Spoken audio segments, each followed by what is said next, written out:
କୃଷକମାନଙ୍କ ପାଇଁ ଖୁସି ଖବର ଆସିଲା ତାରିଖ।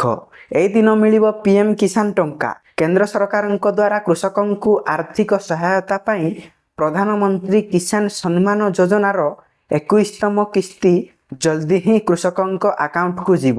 ଏହି ଯୋଜନା ଅନ୍ତର୍ଗତ ବର୍ଷକୁ କୃଷକଙ୍କ ବ୍ୟାଙ୍କ ଖାତାକୁ 6,000 ଟଙ୍କାର ଆର୍ଥିକ ସହାୟତା ଦିଆଯାଏ। ବର୍ତ୍ତମାନ ସୁଦ୍ଧା କୃଷକଙ୍କୁ 20ତମ କିସ୍ତି ପ୍ରଦାନ କରାଯାଇଥିବା ବେଳେ ଆଗାମୀ ଦିନରେ 21ତମ କିସ୍ତି ମିଳିବ।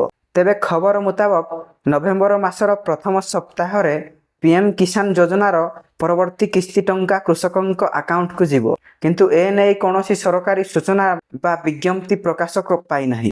ଗତ ଅଗଷ୍ଟ 2 ତାରିଖରେ ପିଏମ୍ କିଷାନର 20ତମ କିସ୍ତି ପ୍ରଦାନ କରାଯାଇଥିଲା। ପ୍ରଧାନମନ୍ତ୍ରୀ ନରେନ୍ଦ୍ର ମୋଦି ବାରାଣାସୀରୁ 9.71 କୋଟି କିଷାନଙ୍କୁ ଡିବିଟି ମାଧ୍ୟମରେ 20,500 କୋଟିରୁ ଅଧିକ ଟଙ୍କା ପ୍ରଦାନ କରିଥିଲେ। କେନ୍ଦ୍ର ସରକାର 3ଟି ରାଜ୍ୟର ଚାଷୀମାନଙ୍କୁ ପୂର୍ବରୁ 21ତମ କିସ୍ତି ପଠାଇ ସାରିଛନ୍ତି।